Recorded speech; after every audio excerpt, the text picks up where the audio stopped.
dianggap paling kuat itu yang diambil dari kata rajjaha yurajjihu tarjihan.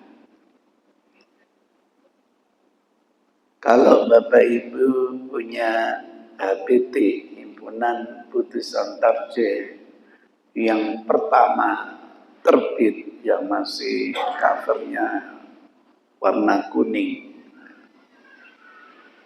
di bagian akhir itu ada lampiran penjelasan tentang tarjih. Jadi Muhammadiyah itu menganggap semua pendapat yang disampaikan ulama itu yang terbaik yang dimiliki oleh setiap ulama. Namun tidak ada fanatisme, tidak ada anti madhab. Yang dilihat itu bukan siapa yang mengatakannya, tapi apa landasan hukum yang digunakan. Karena di tempat itu ada basul masail. Sayangnya yang ditarjih itu bukan apa dalilnya, tetapi siapa yang mengatakan. Sehingga kalau sudah Imam Nawawi itu sudah mengeluarkan fatwa, seakan-akan yang lain tidak perlu dilihat. Ada hierarki Imam Nawawi, Imam Rafi'i, syukur kalau sepakat disebut muttafaqun alaih. Kalau nanti pendapatnya Rafi'i beda dengan Nawawi, yang ditarjih, yang dimenangkan itu fatwanya Nawawi. Padahal belum tentu menurut kita. Bisa saja dalilnya Rafi'i jauh lebih akurat, sehingga yang dikuatkan bukan pendapat Nawawi, tetapi pendapat Rafi'i. Muhammadiyah tidak melihat siapa yang mengatakan. Semua imam dianggap sudah memberikan yang terbaik. Jadi yang terbaik itu ditimbang-timbang lagi, dicari yang paling baik. Sehingga endingnya itu hanya dapat satu. Sebagai konsekuensi manhaj tarjih. Kesan di masyarakat bawah, kalau tidak ditarjih salah itu. Seakan-akan tarjih itulah yang dianggap paling benar, yang lain dianggap salah. Maka pertama kali saya dipercaya, dulu namanya masih Muktamar Tarjih, terkejut saya. Kenapa pola fikir Muhammadiyah seperti ini? Kita coba untuk memberi masukan. Di HPT sendiri, doa iftitah itu ada dua macam. Di HPT. Ini kan berarti Muhammadiyah tidak konsekuen. Kalau jujur hanya mengambil yang paling rajih, ya satu hasilnya. Alhamdulillah, Bapak Ibu berjalan lebih dari 25 tahun. Akhirnya terjadi perubahan pola fikir. Sekarang tidak menggunakan tarjih, tetapi menggunakan tanwih. Kalau dasar hukumnya semua pendapat itu sahih semua, makbul semua, ya sudah, tidak usah dipilih yang paling hebat. Sehingga jangan kaget nanti doa iftitah di HPT jilid 3 sudah berkembang menjadi 4 macam. Jadi kalau HPT jilid 1 kita baru dapat 2, nanti di APT jilid 3 yang warna biru itu sudah ada tambahan.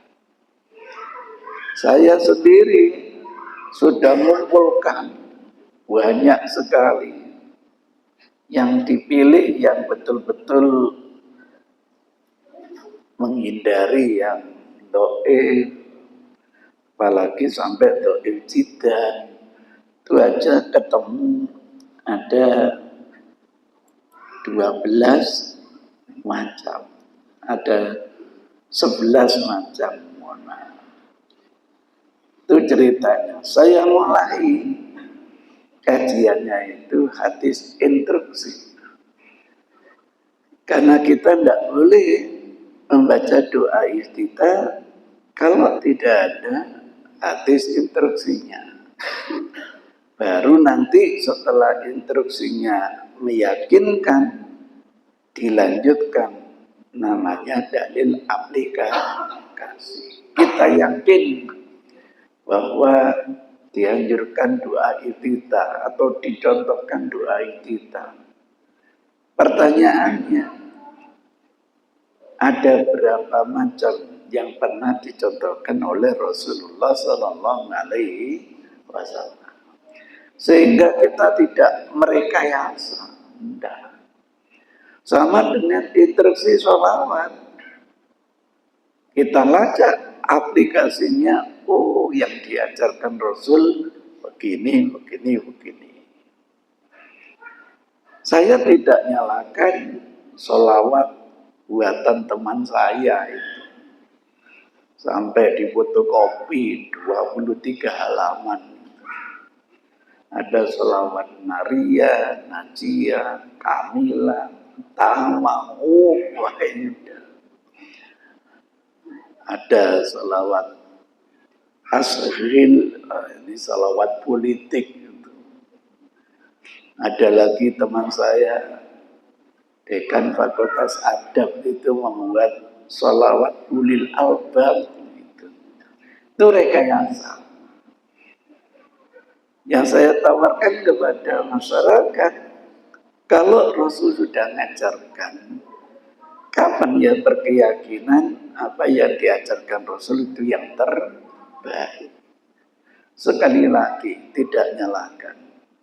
Akhirnya sholawat yang direkayasa itu setelah diseminarkan di Mojokerto sana, kali itu ada sisi baik, ada sisi bermasalah. Itu kalau rekayasa manusia. Tapi kalau aplikasi dari Rasul sampai tinjau dari berbagai aspek pun tetap tidak ada salahnya. Itu bedanya. Instruksinya apa? Saya temukan hadis yang diriwayatkan Khalad. An Ali bin Yahya bin Khalad an ammihi anna rajulan, bahwasanya ada seseorang dakhulal masjid, masuk masjid. Fadzakara nahwahu, hadisnya panjang, yang sejenis itu dipaparkan qalafi. Di dalam teks hadis itu ada ungkapannya. Faqala Nabi sallallahu alaihi wasallam, Nabi memberikan bimbingan atau arahan, innahu, sesungguhnya, la yatimu sholat, belum sempurna sholat, li ahadin minan nas, bagi seorang manusia, hatta yatawaddoa, pertama dia harus wudu. Tidak sah sholat tanpa wudu. Fayusbilul wudu'a, bukan sekedar wudu, tapi menyempurnakan wudunya, yakni mawadi'ahu, pada tempat-tempat kuyuran yang harus dibasuhi. Setelah selesai, sumai kabir, baru dia melaksanakan takbir, dinamakan takbiratul ihram. Lah setelah takbiratul ihram, bimbingan Rasul wa yahmatullah jalla wa azza, tek aslinya gitu. Padahal yang terkenal azza wa jalla itu ketelitian perawi, ketebitan perawi. Rasul bilang jalla wa azza, diriwayatkan jalla wa azza. Wa yusni alaihi, dan memuji Allah. Ini introduksi sebelum membaca Al-Fatihah. Setelah itu wa yaqra'u bima tayassara minal Qur'an. Ini baru Al-Fatihah. Jadi antara takbir dengan bacaan Al-Fatihah itu Rasul menginstruksikan untuk memuji dan memuja Allah Subhanahu wa ta'ala. Itu namanya hadis introduksi. Nah, kalau aplikasinya direkayasa, waduh, ya banyak. Alhamdulillah itu ya bisa. Rahman bisa. Itu kan rekayasa. Nanti aplikasinya kayak apa dibahas setelah ini. Yang kedua, hadis Rifa'ah bin Rafi' ketika dia duduk bersanding Rasul di masjid. Nah, itu Rasul itu setelah resmi menjadi nabi, kerjaannya ya di masjid begitu. Saya ditanya, Prof, Imam Mukhlas dulu sebelum jadi Rasul kan ya dagang, ya apa gitu. Tolong saya suruh nyarikan hadis setelah resmi jadi Rasul itu apa aktivitas kerjanya Rasul. Sampai sekarang belum menemukan. Yang saya baca selalu aja di masjid. Pulang balik lagi nang masjid. Lah pola hidupnya dari mana? Oh, bisa dari Anfal. Malah Aisyah sering cerita, alhamdulillah tetangga Ansor kiri kanan sering memberi makanan. Gitu. Kalau tidak ada yang ngirim, ya poso. Oke. Itu keluarga Rasul. Nah, Rasul duduk fi nahiyatil masjid, di salah satu sisi masjid. Faqala Rasulullah, kasusnya panjang. Saya singkat titik 3 itu panjang. Datang seseorang masuk masjid. Lalu orang ini sholat. Jelas salat tahiyatul masjid. Setelah dilihat oleh Rasul, dipanggil. Ulangi, kamu belum sholat. Padahal dia sudah sholat. Sahabat itu tidak ada yang bawel. Diulangi lagi. Setelah ulangi kedua kali, kata Rasul, kamu belum sholat. Ulangi lagi. Ulangi lagi. Sampai 3 kali. Kapan punya jamaah kayak gini? Datang ke masjid sholat, diingatkan. Saudara, supaya sholat. Saudara belum sholat. Jawabannya enggak, terima kasih. Malah pijak sampeanmu. Ya, pusing beri nasihat dipijak-pijak. Rahasianya apa? Ternyata nanti ketahuan di hadis ini, lam yutimma ruku'ahu wala sujud. Tidak ada unsur tumaknina ketika ruku dan ketika sujud. Nanti di hadis yang lain Tidak hanya rukuk dan sujud, setiap gerakan itu seharusnya ada tumak nina. Kenapa disebutkan dua? Kalau dua kasus ini bisa tumak nina, yang lain akan lebih bisa tumak nina. Kalau ada di antara kita jamaah ini yang flu, rukuknya aja bisa setengah jam. Insya Allah iktidalnya bisa 1 jam. Apalagi sujudnya bisa 1 jam. Bangkitnya nanti bisa 2 jam. Sopo sing kate nyoba. Buyar jamaahnya gitu. Itu ceritanya. Nah, dapat nasihat. Sumayakun Allahu Akbar. Bacalah takbiratul ihram. Setelah takbiratul ihram, wa yahmatullah wa yumajjid wa yukabbir. Suruh memuji, memuliakan, membesarkan. Itu instruksi. Wa yusniya alaihi, redaksi yang lain dalam kurung itu kita ambilkan dari berbagai kodifikasi hadis, tidak mengandalkan satu buku. Saya alhamdulillah mengandalkan hampir 6.600 referensi. Alhamdulillah.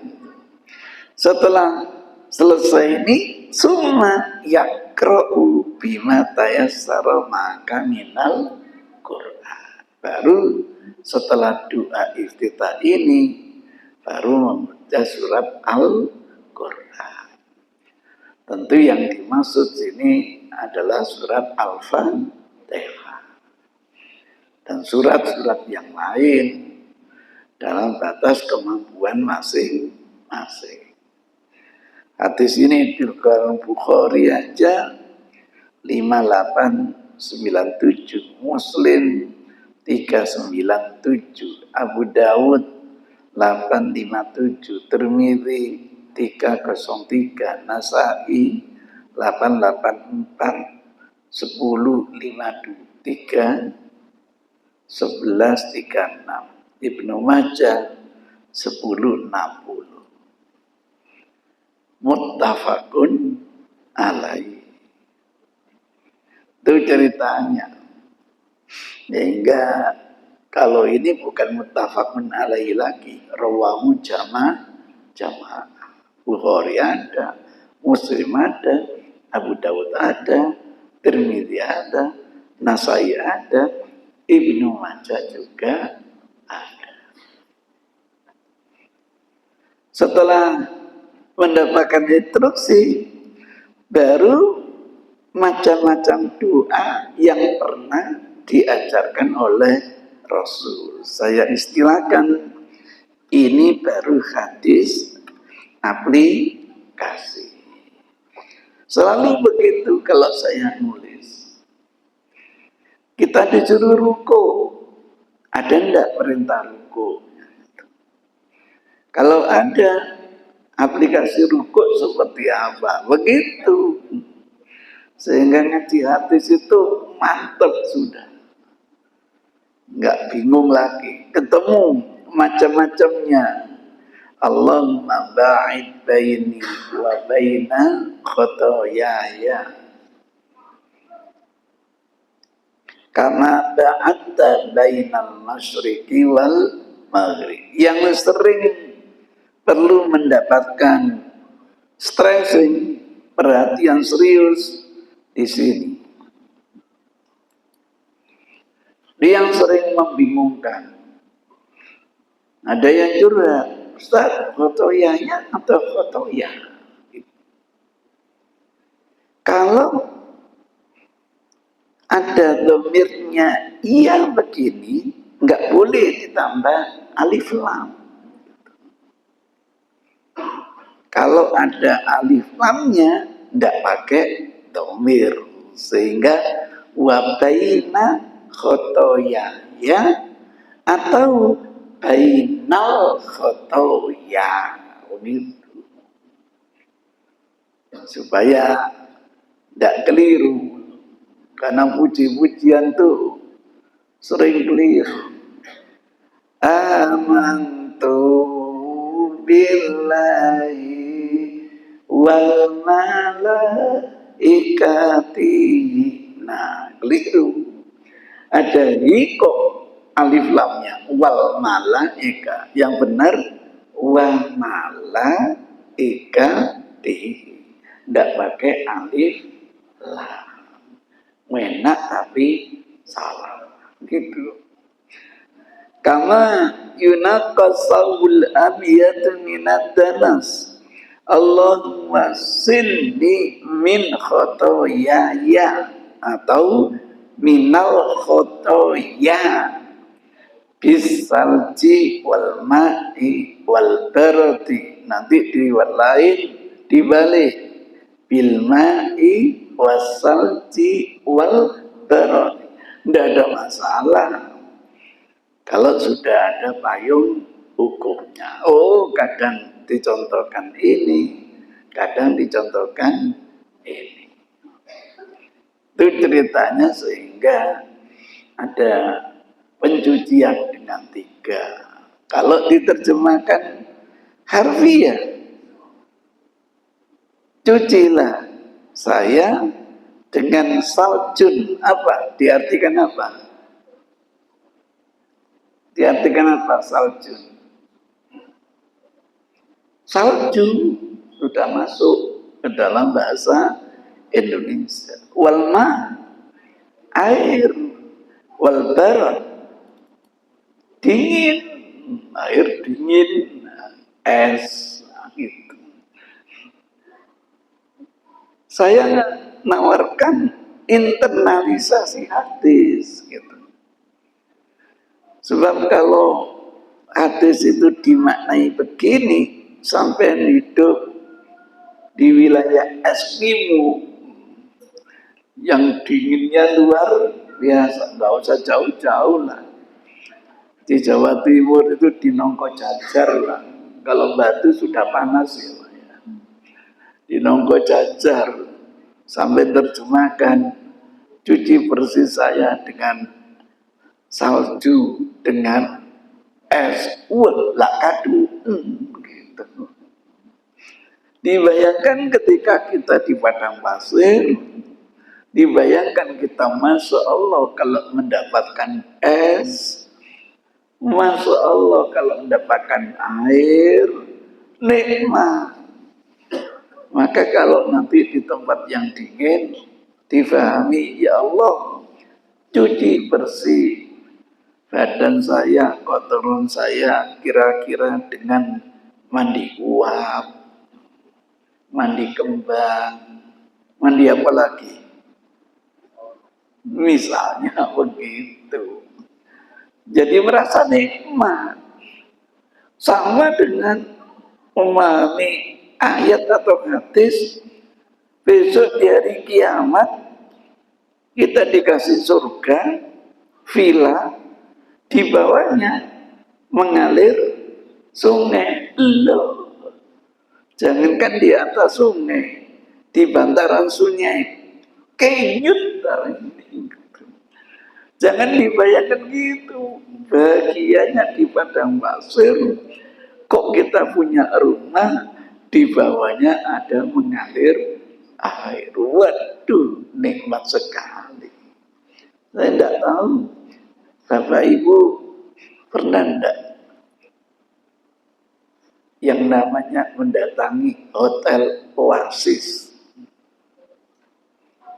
Di tengah Sahara Jeddah itu ada hotel, namanya Hotel Oasis. Alhamdulillah, berkat jamaah ini ada yang punya keluarga yang di Jeddah, diajak ke sana kemari, termasuk ke Hotel Oasis. Sampai masuk hotel ini persis seperti dalam hutan belantara. Begitu masuk pepohonan, kemudian villa, di bawahnya ada air persis seperti di hutan belantara. Sampai bandingkan hidup di padang pasir. Kayak ngono kok gambaran surga. Diajak lagi yang selama ini saya tidak pernah diajak ziarah. Tempat jual beli emas namanya Suk Bin Laden. Pasar yang dibuat oleh Bin Laden. Luasnya itu lebih dari 1 hektar. Begitu masuk, emas dijual itu bukan gram-gram, kiloan. Minim itu 1/4 kilo. Ya Allah, kapan tuku komioan kayak gitu? Tuh ceritanya, seumur hidup belum pernah.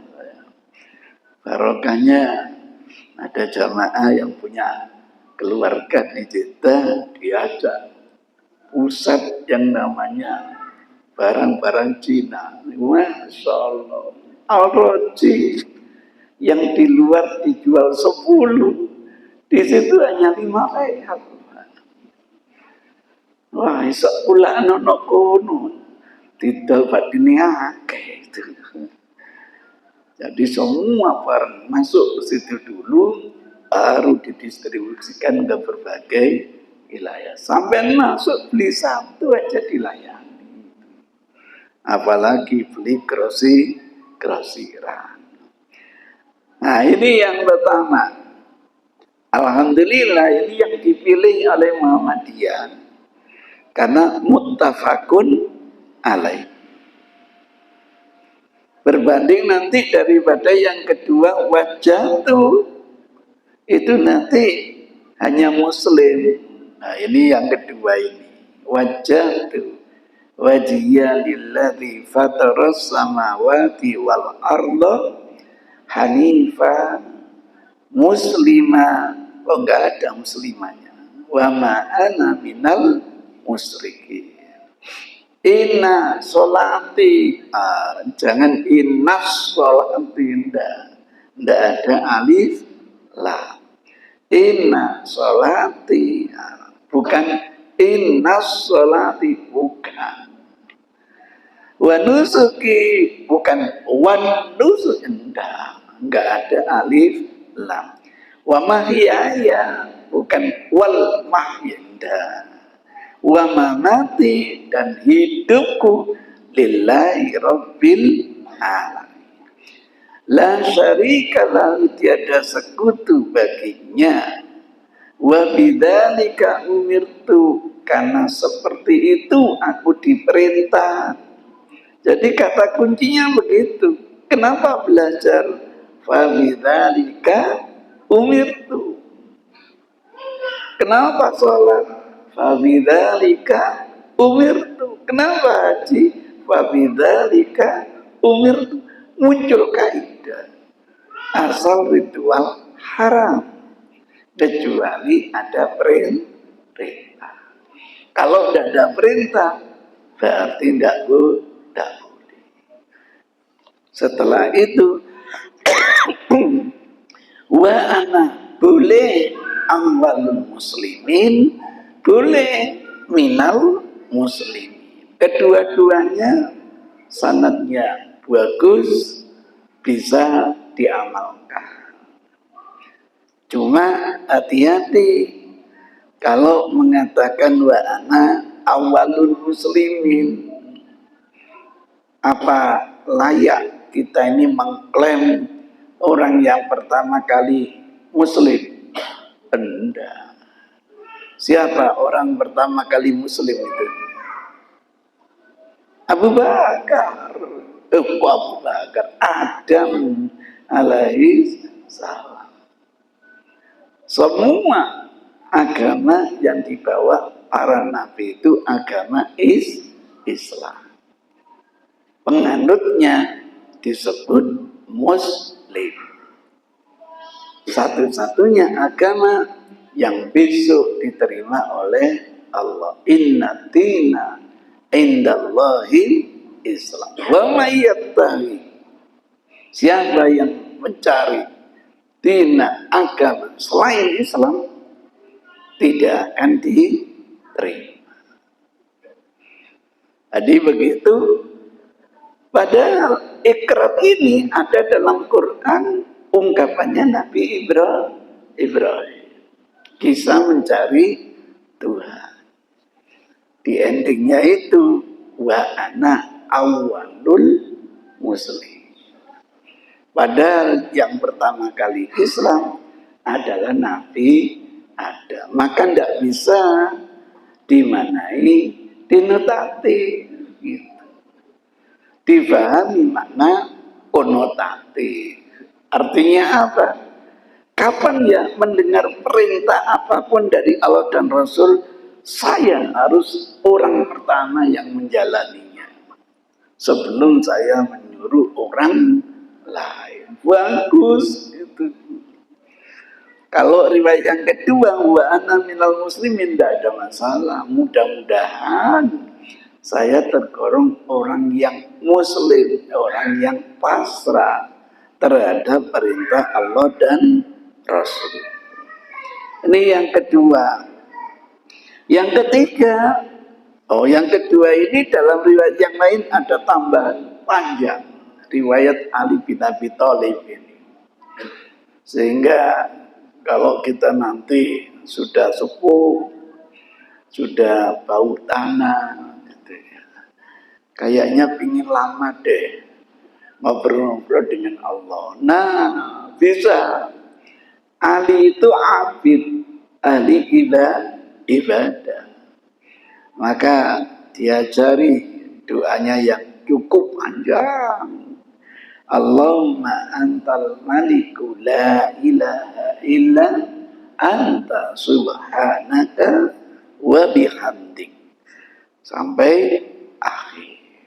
Monggo.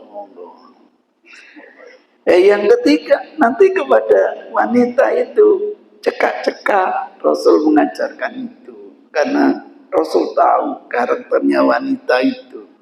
Kalau panjang dikit, wis gak khusyuk sholatnya. Eling dapur ya. Yang namanya kompor gak dicilik nolak gitu. Kone kebakaran ya opo lah. Anakku mah ngopo gak nangis lah, macam-macam yang dipikir gitu. Sehingga bimbingan Rasul kepada wanita itu simple. Nah, yang ketiga, subhanaka Allahumma wa bihamdik wa tabaraka ismuka wa ta'ala jadduka wa la ilaha ghairuka. Sahih artinya.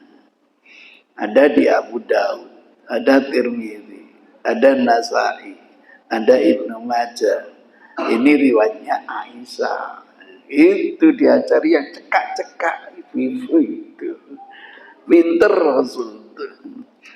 Nanti ada cowok ini Masya Allah tambah singkat lagi. Nanti. Ya saya mencari, terserah. Dengan tanwik begini, beragam tuntunan, lebih fleksibel. Setiap kita menakar diri sendiri. Apa kemampuan saya ini yang setengah baris kah, satu baris kah, 1,5 baris kah, 3 baris kah, atau mohon maaf 7 baris, tapi diulangi sampai berkali-kali. Ada nanti masing-masing sampai 10 kali. Diakhiri Allahumma inni a'udzubika minadh-dhiq yaumal qiyamah 10 kali. Monggo silakan dicoba, boleh ya. Nah, yang keempat ini Allahu Akbar kabiron. Mohon kalau menggunakan doa ini takbir ihramnya jangan dikorting gitu. Pertama takbiratul ihram dulu, Allahu Akbar.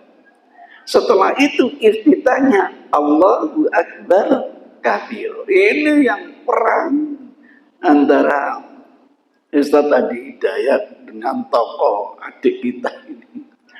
Siapa bilang tidak ada contoh kabiro? Duh, yang ditanya itu bukan kabironya. Dimulai dulu Allahu Akbar kabiro. Jadi Allahu Akbar kabiro itu rangkaian gitu. Jadi takbiratul ihram dulu, Allahu Akbar, baru doa itidanya Allahu Akbar kabiro. Itu yang dimaksud. Bukan mulai dari kabiro. Itu yang enggak ketemu. Allahu Akbar kabiro. Allahu Akbar kabiro. Allahu Akbar kabiro. Berapa kali? 3 kali. Tetap Allahu Akbarnya ikut gitu. Jangan Allahu Akbar kabiro, kabiro, kabir. Jangan gitu. Itu ceritanya. Sayang teman kita itu muat tetapi tidak menunjukkan bukti. Mau ya tunjukkan di mulai kabiro kundi gitu. Itu ceritanya dikeluarkan Ibnu Hibban dalam Sahih Ibnu Hibban, Abu Dawud, Ibnu Majah, Ahmad dari riwayatnya Jubair bin Mut'im. Yang kelima hampir sama, lebih cekak lagi. Allahu Akbar kabira walhamdulillahi katsira wa subhanallah boleh wa subhanaka boleh bukratan wa asila. Monggo ini lumayan cekak loh ini. Nanti ada yang lebih cekak lagi gitu. Enak. Maka kalau Rasul dikabarkan cepat banget. Rasul itu suatu masana. Tetap iftitahnya dibaca. Al-Fatihah dibaca. Cuma cari iftitah yang pendek. Biasanya baca Al-Baqarah. Nek baca ala-ala itu yang pendek banget. Itu. Ini kesan Aisyah. Seakan-akan tidak membaca surat Al-Fatihah. Ya tidak mungkin. Orang Rasul yang tahu tidak ada sholat kecuali setidaknya minim adalah surat Al-Fatihah. Ini dari Ibnu Umar. Nah ini paling pendek. Tapi jangan lupa Allahu Akbarnya masuk iftitah. Gitu. Jadi takbiratul ihram dulu Allahu Akbar, iftitahnya Allahu Akbar. Alhamdulillah hamdan katsiran thayyiban mubarakan fi. Jadi jangan dikorting Allahu Akbarnya. Tetap takbiratul ihram dulu Allahu Akbar. Ini paling cekak sudah gitu. Dicekaki mana bisa. Kemudian ini ketemu setiap ini saya kasih dalil kalau Bapak Ibu lihat buku aslinya itu ada di Taksin Sholat. Ini yang jadi pelatihan. Alhamdulillah pesertanya rata-rata di atas 130 ya Allah. Ini dikeluarkan Muslim, jadi nggak main-main. Sahih hadisnya. Ibnu Huzaimah, Abu Dawud. Nah, ini contoh yang lain. Allahumma lakal hamdu anta qayyim samawati wal ardi wa man fihin. Antal qayyim samawati wal ardi wa lakal hamdu anta rabbus samawati wal ardi wa man fihin. Sampai Masya Allah panjang sekali. Bukhari di APT belum ada. Makanya ada proses. Nanti APT jilid 4 mungkin ada tambahan lagi. Konsepnya yang penting tidak menerima satu. Kalau hadis itu sudah sahih, jangankan sahih, makbul saja sudah bisa diamalkan. Dulu Muhammadiyah harus hadis sahih. Teriak-teriak saya. Kalau Muhammadiyah mempertahankan manhajnya hanya hadis sahih, tidak bisa sholat. Rata-rata hadis sholat itu bukan sahih, hasan rata-rata. Kalau hanya menggunakan hadis sahih, tidak bisa sholat. Tuh, lama saya. Ada 3 pada waktu itu yang saya sampaikan. Kenapa Muhammadiyah kayak Mu'tazilah gini, tidak mau menggunakan hadis ahad sebagai dasar hukum akidah. Muhammadiyah bukan hanya hadis sahih, hadis mutawatir. Ya akhirnya nggak ada hadis mutawatir yang bicara masalah akidah. Maka harus direvisi itu keyakinan malaikat munkar, nakir, itu kan akidah. Qurannya tidak, hadisnya bukan mutawatir. Apalagi ada kubur, syafaat aja, hadisnya tidak ada yang mutawatir. Belum berubah sampai sekarang. Sehingga saya sudah mempersiapkan ada 17 masalah akidah. Kalau hanya menggunakan hadis mutawatir, bongkar semua itu. Keyakinan Allah menertawakan hambanya, keyakinan Allah turun di tengah malam, keyakinan banyak sekali terkait masalah akidah. Jadi memang kelompok Mu'tazilah tidak mau menerima kecuali mutawatir. Alasannya akidah qat'i. Hadis yang qat'i hanya hadis keliru. Keliru. Hasan aja qat'i. Contoh sederhana, mohon maaf, dalam sholat ini intinya kan takbiratul ihram. Andaikan saya tidak angkat tangan, sah atau tidak? Sah. Jadi urusan sederhana sekali. Tapi jangan coba-coba angkat tangan. Kalau enggak qat'i, Rasul memberi tuntunan. Itu kalau Anda yang hadis sahih enggak qat'i, ya enggak ngerti hadis. Nah, sampai baca doa seperti ini kan bukan mutawatir. Tapi yakin enggak? Yakin, berangkat dari yakin qat'i dibaca. Itu cari mutawatir, gak bakal ketemu. Ini sedang proses mulai 85 sampai sekarang itu sudah lebih dari 45 tahun. Tidak pernah berhenti saya upayakan. Alhamdulillah ada yang membiayai sehingga mereka nanti akan dapat buku saya secara gratis, biar jadi bacaan, biar jadi pemikiran. Ternyata yang kolot itu bukan adik.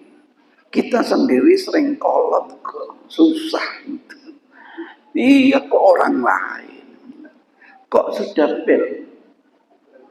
Kurang 3 menit ya. Nah, ini yang ke-8, subhanaka Allahumma wa bihamdik wa tabarakasmuka wa ta'ala jadduka wa la ilaha ghairuka la ilaha illallah la ilaha illallah la ilaha illallah Allahu akbar kabira Allahu akbar kabira Allahu akbar kabira. Belum ada di AVT. Hadisnya Sahih Ibnu Huzaimah, Abu Dawud, Tirmidzi, Abu Ya'la dari sahabat Abu Sa'id Al-Khudri. Setiap sahabat diajari gini. Sama dengan sholawat. Saya temukan 17 sahabat ini diajari gini, dapat ini. Masya Allah. Saya tulis dalam buku khusus belajar bersolawat. Nah kalau sudah sekian banyak bimbingan Rasul, ngapain berpaling ke solawat yang bukan bimbingan Rasulullah gitu. Yang kesembilan, Allahu Akbar, Allahu Akbar, Allahu Akbar, Dzul malakut wal jabarut wal kibriya wal azam. Monggo. Berarti dengan takbiratul ihramnya ketemu nanti 4 kali. Iftitahnya Allahu Akbar 3 kali, Dzul malakut wal jabarut wal kibriya wal azam. Alhamdulillah dengan paparan seperti ini terbuka pikiran kita. Tidak cepat menyalahkan orang lain. Saya kamu tadi iftitahnya kok ngono, aku gak tahu. Nah kalau nggak tahu, belajar dong. Jangan menyalahkan. Enak. Kalau ilmu kita luas, itu bisa meredam emosi. Kalau ilmunya cepet, ngamuan. Gitu. Loh iya. Diskusi dengan teman salafi itu, waduh, wis ketemu ngamuk tok di sini. Terima kasih. Mudah-mudahan ada guna dan manfaatnya. Billahi hidayah wa taufik. Wassalamualaikum warahmatullahi wabarakatuh.